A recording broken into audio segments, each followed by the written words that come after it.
Okay, let's unpack this. Let's do it. We're doing a deep dive today into a really specific, complex challenge facing legal systems, especially in France. Right. It's this question of how do you take these highly fluid digital criminal networks and make them fit into old, traditional legal definitions of organized crime? I mean, we're talking about laws that were often drafted decades ago.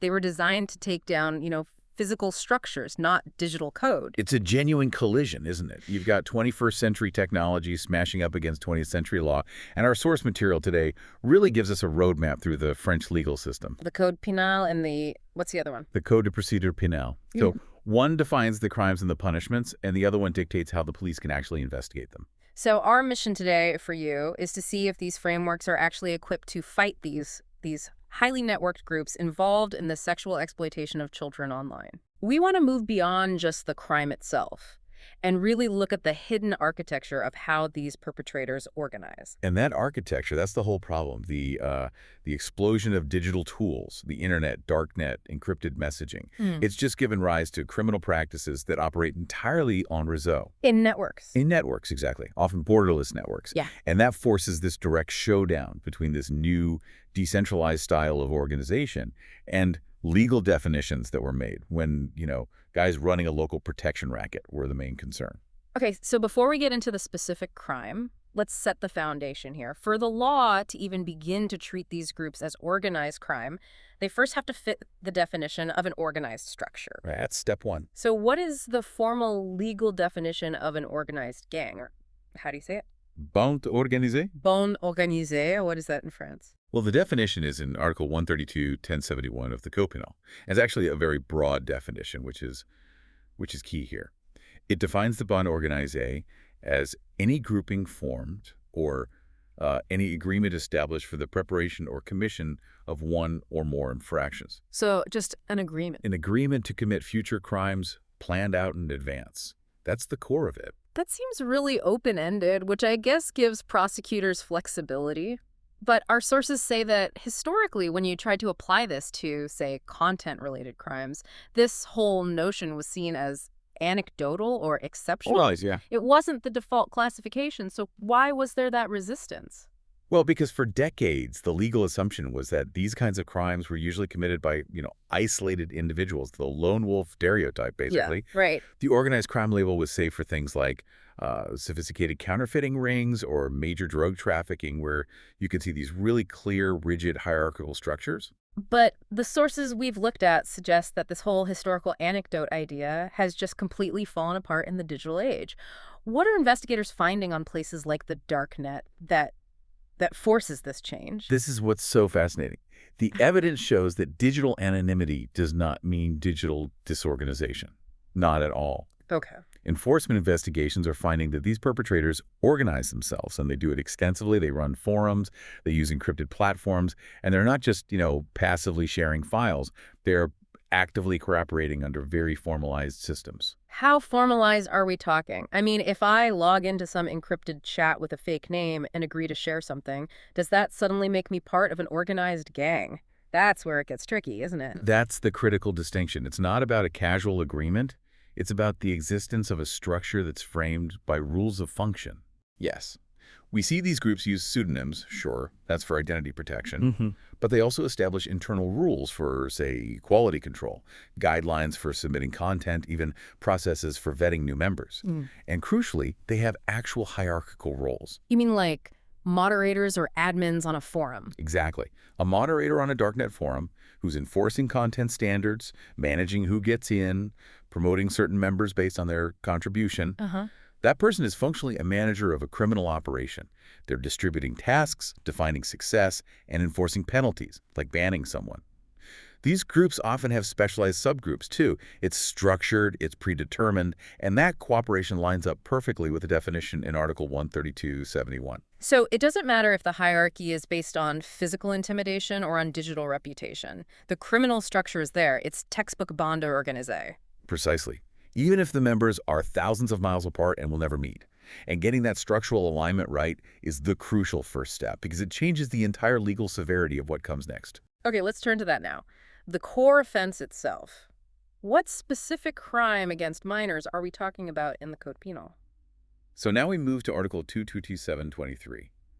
This lays out the primary offense.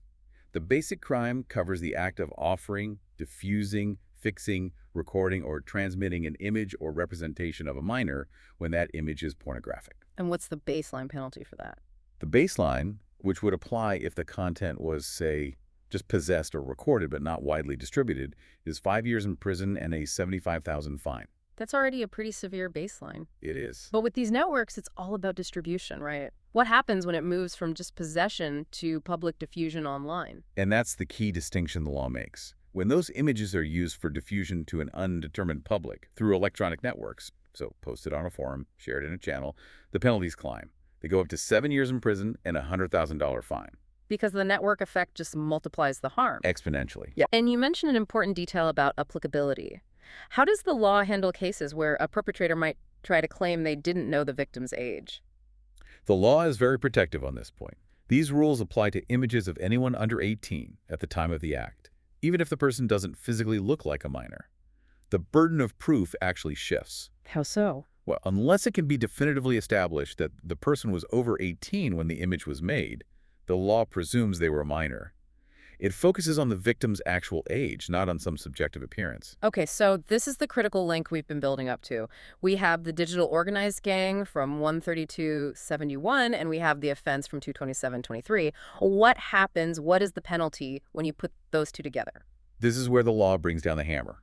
If these infractions under 227.23 are committed within a recognized organized gang, the penalties jump dramatically. Yeah. We're talking 10 years imprisonment and a $500,000 tow fine. Wow. From 7 years and 100,000 to 10 years and $500,000. It's a massive multiplier. It's the Wow. French legal system basically saying that organized digital crime is a whole different level of threat, and it will be punished that way. That is a huge punitive jump. It's designed to hit the organizers, both in terms of freedom and their finances. But having that severity on paper is one thing. Actually enforcing it is another. It is. I mean, let's look at a real-world example like that big Quebec operation. It was praised for its scale and cooperation, and it really shows you the kind of logistical effort these investigations require right now. Tell us about the scope of that one. Well, this wasn't a quick raid. It was a huge coordinated sweep. It led to the arrest of 22 men, aged from 18 all the way up to 70. 22. And the sheer scale of it, they needed over 150 officers from dozens of police departments. They carried out 26 coordinated searches across multiple cities, seizing all the computer gear for analysis. 150 officers. That sounds incredibly resource intensive. And it suggests the crime itself is geographically spread out, but, operationally connected. That's the key takeaway. In the end, 20 of those arrested faced charges of possession, distribution, and access. And the success really came down to collaboration. The different police forces working together. Exactly. Police from Montreal, Quebec City, all over. And crucially, they were relying on sophisticated tech, like from the Child Rescue Coalition, to track the content and pin it on the perpetrators. What stands out to me there is that to be successful, you need this huge, coordinated, expensive enforcement effort. But that's exactly where this legal gap we're talking about becomes a real problem. Precisely. If the crime is organized, the investigation needs to be legally streamlined. Right. If we connect that operational reality back to the legal codes, we find the procedural hurdle. The Code Penal Article 227.23 recognizes the severity with those huge penalties. But the Code of Criminal Procedure, that needs to be aligned to make enforcement more efficient. So we've got the penal code for punishment and the procedural code for the investigative tools. Tell us about the existing framework for really serious organized crime. Okay, so the special procedure for organized crime is mostly laid out in Article 706.7.3. You can think of this as the supercrimes list. The A list of crimes. Exactly. It's a long, specific list of severe crimes: murder, torture, narcotics trafficking, arms trafficking, money laundering, when they're committed by an organized gang. These are the offenses that get special, more powerful investigative tools. And is our offense, Article 227.23 for online exploitation, currently on that list? And that is the gaping hole. The central argument from our sources is that getting 227.23 added to that list in 706.73 is absolutely crucial for modern law enforcement. Right now, it's not on it. Why does that one change matter so much? I mean, they're already facing 10 years and a €500,000 fine. Isn't that enough of a deterrent? Punishment is one thing, but actually gathering the evidence to get a conviction is another. Without the 70673 procedures, investigators are fighting a digital war with analog-era tools. Adding 22723 would do two things. First, it just makes the law consistent. It's an acknowledgement that this digital crime is just as serious as the other organized crimes on that list. And the second thing, the practical impact. What enhanced tools does 70673 actually give the police? The tools are transformative for this kind of fight. They include things like allowing for longer wiretaps and surveillance periods, authorizing searches at night, and most critically, increasing the duration of police custody, what's known as garda view. Let's focus on that time element. Why is extending that custody period, the garda view, so vital when you're dealing with encrypted networks? Because digital evidence has a shelf life. It expires, and fast. When police arrest a suspect, they have a very brief, legally set window to question them and at the same time have their tech team frantically try to get into their devices. And that's a race against the clock.